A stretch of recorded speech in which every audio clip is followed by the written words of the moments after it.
नई कार का सपना अब शोरूम से नहीं बल्कि सेकंड हैंड बाजार से पूरा हो रहा है। हम ऐसा इसलिए कह रहे हैं क्योंकि बढ़ती कार की कीमतें, महंगी ईएमआई और बेहतर फीचर्स की चाहत के बीच भारतीय खरीदार अब छोटी नई कार की बजाय पुरानी एसयूवी और प्रीमियम गाड़ियों को तरजीह दे रहे हैं। यही वजह है कि देश का यूज्ड कार बाजार तेज रफ्तार से आगे बढ़ रहा है और आने वाले वर्षों में $70 अरब का बिजनेस बन सकता है। रेड सीट की रिपोर्ट भी आई है सर, क्या कहा गया है इस रिपोर्ट में, आसान भाषा में समझाइए। नहीं, देखिए, रेड सीयर की जो रिपोर्ट है वो ये बताती है कि भारत में लोग अब महंगी कार खरीदने की बजाय स्मार्ट चॉइस को ज़्यादा तवज्जो दे रहे हैं। पैसा खर्च करना ही सिर्फ और एक वो विकल्प नहीं है, बल्कि आप किस तरह से स्मार्ट बाइंग करते हैं ये ज़्यादा लोगों के दिमाग में चीज़ आ रही है। और इसमें ये बात कही गई कि साहब भारत का जो पुरानी कारों का बाज़ार है वो FY 2031 तक $70 अरब पर पहुंच सकता है। लोग अब दरअसल अपने पैसे को बचा रहे हैं और ये सोच रहे हैं कि अगर मैं 10 लाख की नई कार खरीदूं, उससे बेहतर है कि आप 5 लाख या 4 लाख की पुरानी कार जिसकी 3 साल तक की या 4 साल तक की ही चली हुई कार वो खरीद ली जाए।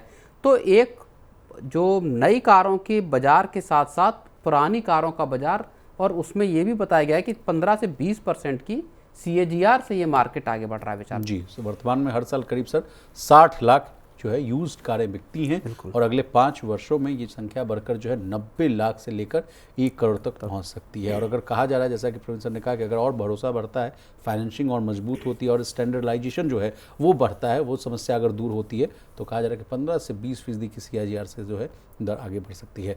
तो अब चलिए, नई कार की बजाय पुरानी SUVs क्यों खरीद रहे हैं लोग, ये भी हम समझने की कोशिश करते हैं। कहा जा रहा है सर कि लोग सोच रहे हैं कि छोटी नई हैचबैक की बजाय पुरानी SUV खरीद ले, बेस मॉडल की बजाय प्रीमियम वेरिएंट खरीद लिया जाए, कम कीमत में ज़्यादा फीचर वाली गाड़ियाँ खरीद ली जाए, कम EMI में जो है बड़ी कार खरीद ली जाए। यानी एस्पिरेशनल तो है आदमी, एस्पिरेशनल मिडिल क्लास तो बहुत है सर, लेकिन उसके लिए कम कीमत अदा करना चाहता है। ये बात जो है आती है। उसमें जो सेलर हैं उसका भी एक फैक्टर बनता है कि लोगों की जो कार का लाइफ साइकिल है, बेसिकली एक कार के लोग जो खरीदते हैं उसको कितने वक्त तक अपने पास रखते हैं, होल्ड करते हैं। हाँ, होल्ड करते हैं और उसके बाद बेचने के लिए निकालते हैं। पहले दरअसल वो 7-8 साल का हुआ करता था, अब वो 4-5 साल पर आ गया है। यानी हर चौथे 5वें साल में लोग अपने पास मौजूद कार, और ख़ास तौर पर ऐसे लोग जिनकी सैलरी अच्छी है, जिनकी कमाई अच्छी है, वो लोग कारों को बदलना चाह रहे हैं।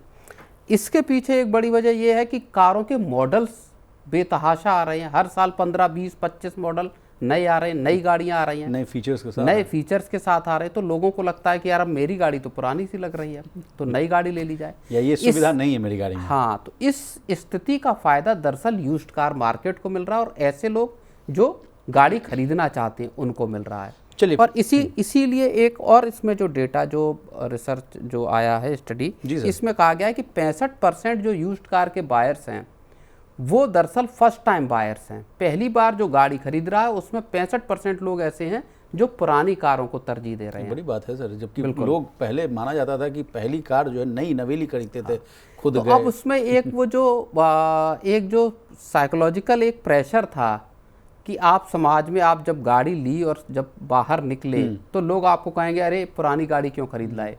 अब वो एक जो टैबू था या एक ब्लॉकेट था वो भी दरअसल टूटा है। चलिए, अब इसी के साथ एक बड़ी समस्या जो उत्पन्न हो रही है सर, जहां अब तक मैं समझ पा रहा हूँ कि स्टार्टर कार, इनका क्या होगा। मारुति का रोना फिर स्टार्ट हो जाए, क्योंकि लगातार हम लोग जो कार सेगमेंट से जुड़ी हुई तमाम खबरों को मनी सेंटर में करते थे, वो कहते थे कि देखिए भारतीय जो है लोग, वो सबसे पहली गाड़ी जो है वो छोटी गाड़ी खरीदते हैं।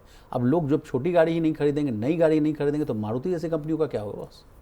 नहीं, ऐसा नहीं है कि लोग छोटी गाड़ियां खरीदना ही बंद कर देंगे। एक बड़ा तबका अभी भी अपनी पहली गाड़ी, नई गाड़ी भी ले सकता है, और जिनके बजट कम है वो पुरानी छोटी गाड़ी खरीद सकते हैं। सपोज किसी का बजट ही 1.5 लाख या 2 लाख का है और इच्छा है परिवार की कि साहब एक गाड़ी अब ले ली जाए, तो आप एक पुरानी स्मॉल कार ले सकते हैं, चाहे मारुति की हो, ऑल्टो हो आपकी, या इस तरह की जो तमाम गाड़ियां हैं, एस्प्रेसो है, ऐसी।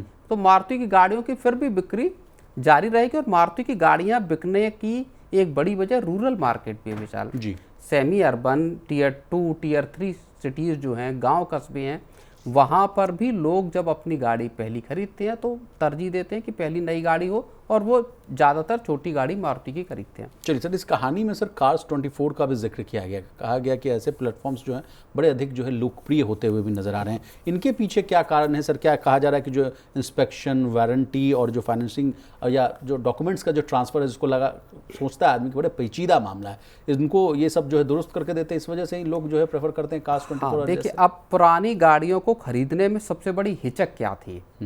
सबसे बड़ी हिचक ये थी कि जब आप गाड़ी खरीद रहे हो और अननोन किसी व्यक्ति से खरीद रहे हैं, तब तक तो ठीक है, जब तक मान लो मैं आपकी गाड़ी खरीद रहा हूँ तो मुझे पता है कि आपने, विशाल ने किस तरह गाड़ी चलाई है, कितनी रनिंग है, क्या है, आपकी जेन्युइन चीज़ें पता हैं। लेकिन अगर मैं किसी थर्ड पार्टी से गाड़ी खरीद रहा हूँ तो मेरे दिमाग में हमेशा ये सवाल रहेगा कि मैं किसी मैकेनिक को दिखा भी लूँ तो भी क्या वाकई आपको सारे जो आपके दिमाग के जो में जो उलझने हैं, क्या उनका जवाब मिल जाएगा? क्या गाड़ी में कोई ऐसा इश्यू तो नहीं होगा? जितने ऑर्गेनाइज्ड प्लेयर असल में इस मार्केट में आए हैं, चाहे कार्स 24 हो, चाहे स्पिनी हो, या और बहुत सारी कंपनियां, उन सब ने दरअसल इस मुश्किल को दूर करने की कोशिश की। और मारुति या महिंद्रा जैसी कंपनियां भी अपने, मारुति के ट्रू जो वो है, और इस तरह से आपका महिंद्रा या और कंपनियों के, उन्होंने इस दिक्कत को दूर किया है कि आपका इंजन का इंस्पेक्शन है, आपकी गारंटी, आपकी गाड़ी कितनी चली है, आपकी कलर गाड़ी में तो नहीं हुआ है दोबारा, डेंट पेंट कितने हैं, टायरों की स्थिति क्या है, एक्सीडेंटल गाड़ी तो नहीं है।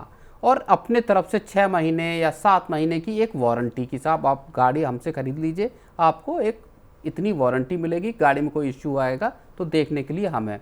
सीमलेस प्रोसेस है कि आप गाड़ी जो खरीद रहे हैं उसका ट्रांसफ़र आसानी से है आरटीओ से, और बाकी आपकी आरसी वगैरह का, इंश्योरेंस को लेके दिक्कत है। ये सारी चीज़ें जो हैं वो इन जो ऑर्गेनाइज्ड प्लेयर हैं उन्होंने ख़त्म किया। और एक जो बड़ा जो मुश्किल थी लोगों के सामने कि जो गाड़ी खरीद रहा हूँ वो किस तरह की कंडीशन में है, वो असल में दुविधा दूर की। एक लास्ट सवाल मैं आपसे पूछूंगा सर कि कार लोन मिलना भी बड़ा आसान हो गया, ये भी एक बहुत बड़ा फैक्टर है, कुछ ऐड करना चाहेंगे? नहीं, बिल्कुल, ये भी परेशानी असल में इस तरह के जो ऑर्गेनाइज्ड प्लेयर आए हैं, और अब तो बल्कि बहुत सारे जो बैंक हैं, NBFCs हैं, वो पुरानी कारों पर उतने ऊंचे ब्याज दरों पर अब कर्ज नहीं देते। पहले क्या होता था कि आपको पर्सनल लोन लेना पड़ेगा, आपको पुरानी कार लेनी है, पुरानी कार के लिए फाइनेंसिंग देने से इंस्टीट्यूशन का इनकार है कि साहब हम पुरानी कार के लिए फाइनेंस नहीं देंगे। मजबूरी में लोगों को सस्ते ब्याज और या मान लो लोन के लिए नई गाड़ी लेनी पड़ती थी। अब फाइनेंसिंग की सुविधा आसान हुई है जी, और इस वजह से भी लोगों का रुझान पुरानी कारों पर विशाल बढ़ा है।